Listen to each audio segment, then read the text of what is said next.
मैंने सुना है मुल्ला नसरुद्दीन ट्रेन में यात्रा कर रहा है। एक युवक सामने ही बैठा हुआ है। उस युवक ने पूछा, क्या वहां से बता सकेंगे आपकी घड़ी में कितना बजा है? मुल्ला नसरुद्दीन ने घड़ी तो नहीं देखी, युवक को नीचे से ऊपर तक देखा। एक बार, दो बार, तीन बार। युवक तो घबराया। उसने कहा कि मैं सिर्फ इतना पूछ रहा हूं कि आपकी घड़ी में कितना बजा है। नसरुद्दीन ने कहा कि वही तो मैं देख रहा हूं कि जिस आदमी के पास घड़ी भी नहीं है उसको समय बताना कि नहीं। उस युवक ने कहा, आप भी हैरानी की बात करते, घड़ी नहीं है इसलिए तो पूछ रहा हूं, इसमें आपका क्या बिगड़ जाएगा? नसरुद्दीन ने कहा कि भाई मेरे, तुम अभी जवान, मैं बूढ़ा, अभी तुम्हें अनुभव नहीं। अभी तुम पूछोगे कि कितना बजा है, मैं कहूंगा कि 5 बज गए, फिर बात आगे बढ़ेगी, कोई यहीं तो रुकने वाली नहीं। बीच पड़ गया, अब इसमें अंकुर निकलेंगे। तुम पूछोगे कहां जा रहे हो, मैं कहूंगा बंबई जा रहा हूं। तुम पूछोगे बंबई में कहां रहते हो।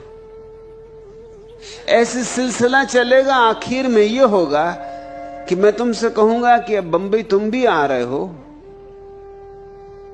तो मेरे घर भोजन ले लेना, मेरी जवान लड़की।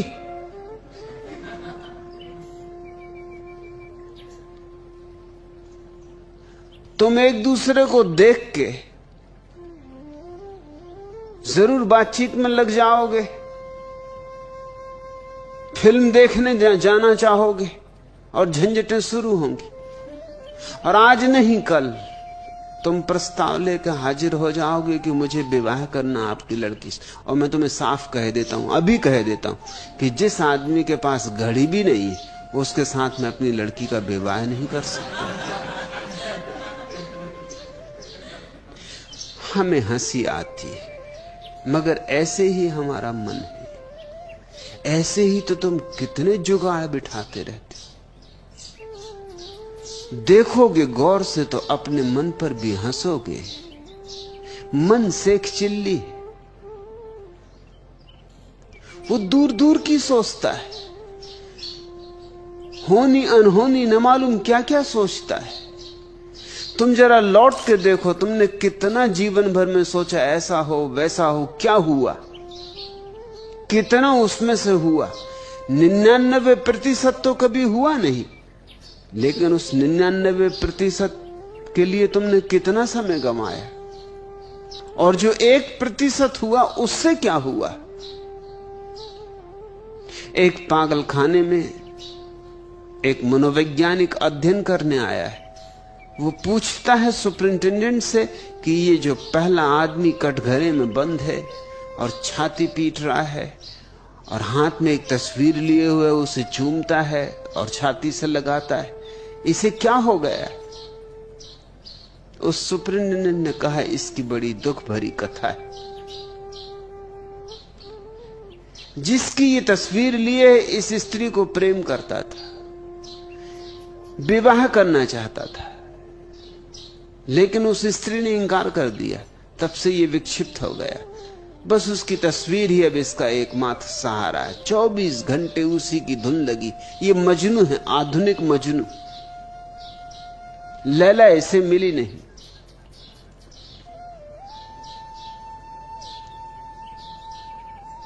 थोड़े आगे बढ़े, दूसरे कटघरे में एक आदमी अपने बाल खींच रहा था, सिर पीट रहा था, दीवार में सिर मार रहा था।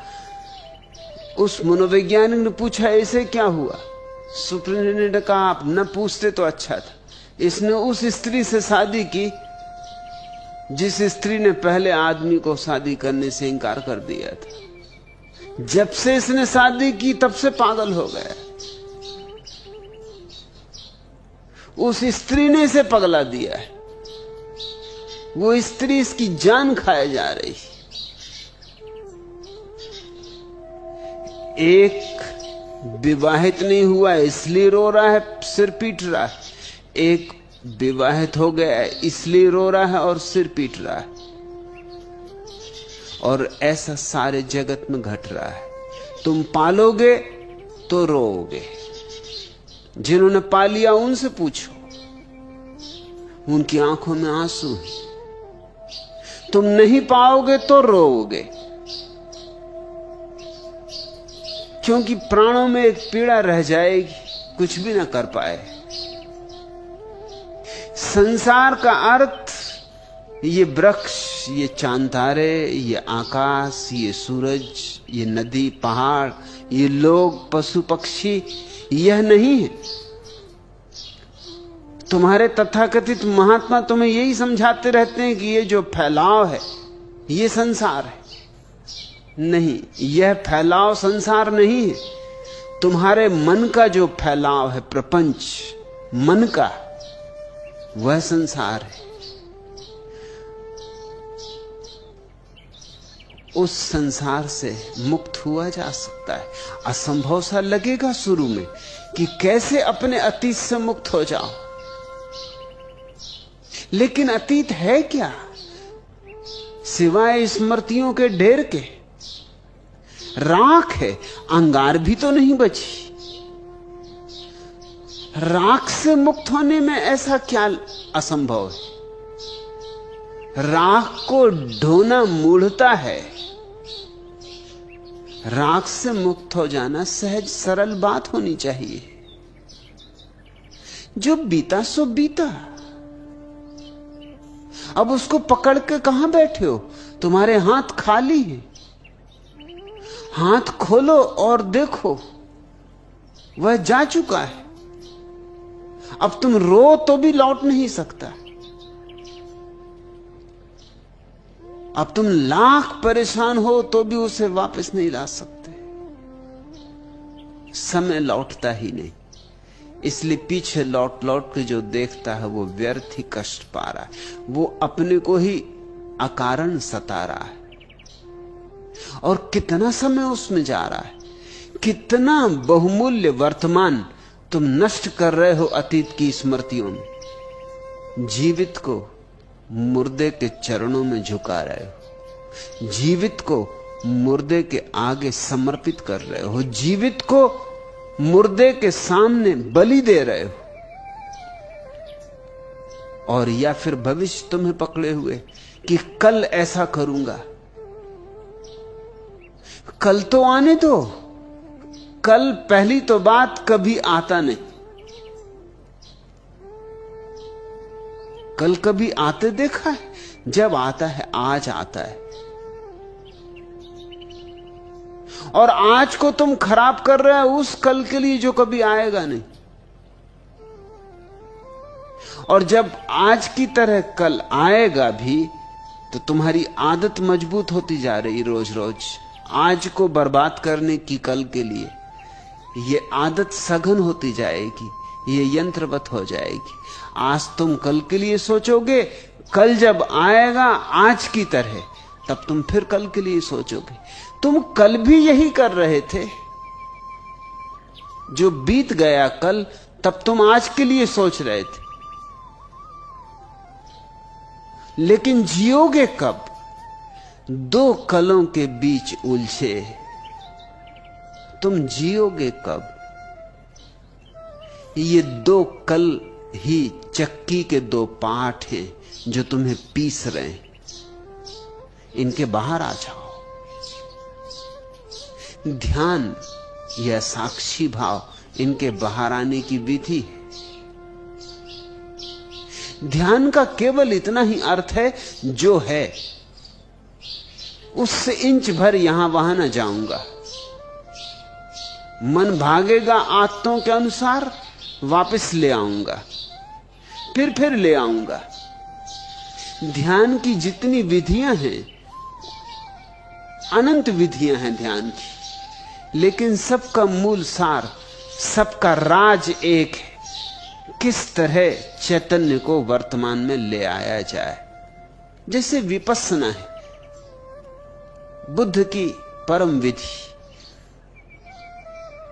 जितने लोग विपस्सना से ज्ञान को उपलब्ध हुए, उतने लोग किसी और विधि से उपलब्ध नहीं हुए, क्योंकि बड़ी सुगम और सरल विधि है। मगर विधि क्या है? विधि सीधी साफ है। श्वास का बाहर आना, श्वास का भीतर जाना, इसे देखो। विपश्यना का अर्थ होता है देखो, अंतर्दृष्टि। बस देखते रहो, साक्षी बने।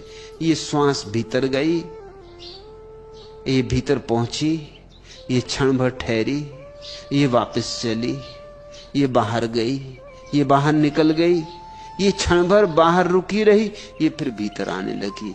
बस ये जो श्वास का वर्तुलाकार परिभ्रमण चल रहा है, ये जो श्वास की माला चल रही, इसको देखते रहो, कुछ मत करो। क्या होगा इसका परिणाम? इसका परिणाम कि तुम वर्तमान में जीने की क्षमता को उपलब्ध हो जाओ। श्वास वर्तमान है। बुद्ध ये नहीं कह रहे हैं जो श्वास जा चुकी उसके संबंध में सोचो, जो अभी आने वाली है उसके संबंध में सोचो। वो कह रहे हैं जो अभी है, भीतर जा रही उसके संबंध में, बाहर जा रही उसके संबंध में। श्वास के साथ ही डोलते रहो। मन भागेगा, मन हजार विचार उठाएगा, तुम चुपचाप उसे फिर वापस ले आना श्वास पर। श्वास तो एक बहाना है, निमित्त है, एक खूंटी। यही सारी और विधियों का सार भी है।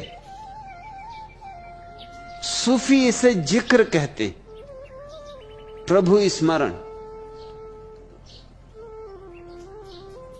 हर बार अपने मन को वापस लौटाओ प्रभु स्मरण पर। कोई भी नाम चुन लिया, जैसे राम चुन लिया, मन यहां वहां भागे, राम की खूंटी पर वापस ले आओ। पलटू इसी को सुरति कहते, सारे संतों ने इसे सुरति कहा है। सुरति बुद्ध का ही वचन है, लेकिन बिगड़ते बिगड़ते लोक भाषा में आते आते घिसते घिसते सुरति हो गया। बुद्ध ने तो कहा था स्मृति। स्मरण पूर्वक जियो, होश पूर्वक जियो। जो कर रहे हो उसकी स्मृति बनी रहे, उससे हटो मत। संत कहते हैं सुरति, सूफी कहते हैं जिक्र, कृष्णमूर्ति कहते हैं अवेयरनेस, जागृति। महावीर ने कहा है विवेक, बोध। ये अलग अलग नाम है, मगर बात एक, सार एक, राज एक। अतीत और वर्तमान को जाने दो, वे हैं ही नहीं। तुम छायाओं को पकड़े बैठे हो, और छायाओं के कारण तुम माया में पड़े हो। छाया यानी माया, और दोनों छायाओं के बीच में सत्य मौजूद है। सत्य का द्वार खुला है। प्रभु मंदिर का द्वार वर्तमान में खुला है। वर्तमान में जिस दिन आ जाओगे, आने की प्रक्रिया का नाम ध्यान। आ गए, ठहर गए, उस अवस्था का नाम सन्यास। फिर तुम संसार में ऐसे रह सकोगे जैसे जल में कमल। आज प्रेम चैतन्य निश्चित असंभव सा लगता है, क्योंकि आज तो तुम्हें पता ही नहीं कि वर्तमान होता भी। उन दो ने, अतीत और भविष्य ने, तुम्हारी सारी चेतना को घेर लिया है। धीरे धीरे वर्तमान के लिए तलाशो, खोजो। जो आज असंभव सा है, कल धीरे धीरे संभव हो जाएगा। एक दिन संभव हो जाएगा। हो तो आज ही सकता है संभव, अगर त्वरा हो, तीव्रता हो, समग्रता हो, आकांक्षा, अभिप्सा गहन हो तो सकता है अभी और यहीं। मुझे सुनते सुनते हो जाए। बहुतों को हुआ है, हो रहा है। सिर्फ सुनते सुनते धुन बंध जाती, भूल जाते हो कौन हो तुम, भूल जाते हो कल क्या होना है। यही सत्संग का अर्थ है। किसी के साथ बैठ के वर्तमान में हो जाना सत्संग है। धीरे धीरे तोड़ो जमीन, टूटेगी। जलधार को गिरते देखा है चट्टानों पर। चट्टानें बड़ी मजबूत मालूम पड़ती, पहले सोचोगे तो लगेगा असंभव है कि जलधार कभी चट्टानों को तोड़ पाएगी, लेकिन रस्सरी आवत जात है सिल पर पड़त निशान।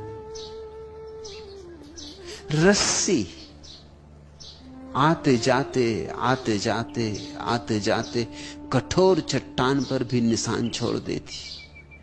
जलधार गिरते गिरते गिरते गिरते चट्टानों को तोड़ देती, चट्टानों को रेत कर देती।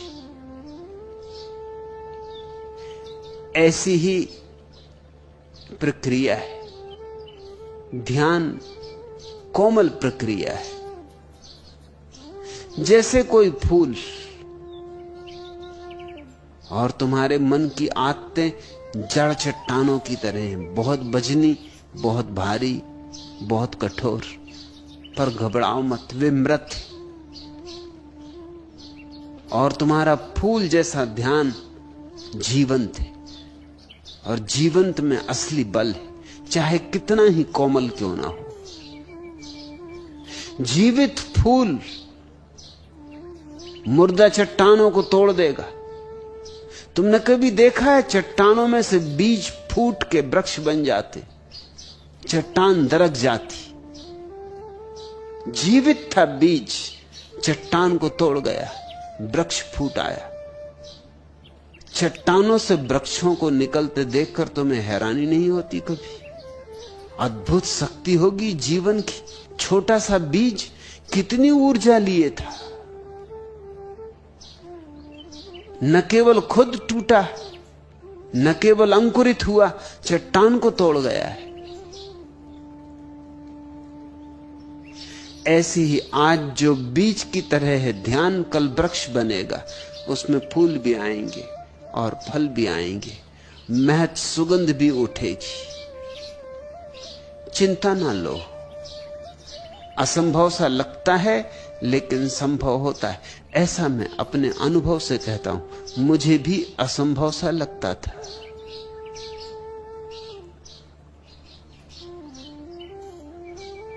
वर्षों असंभव सा ही लगता रहा,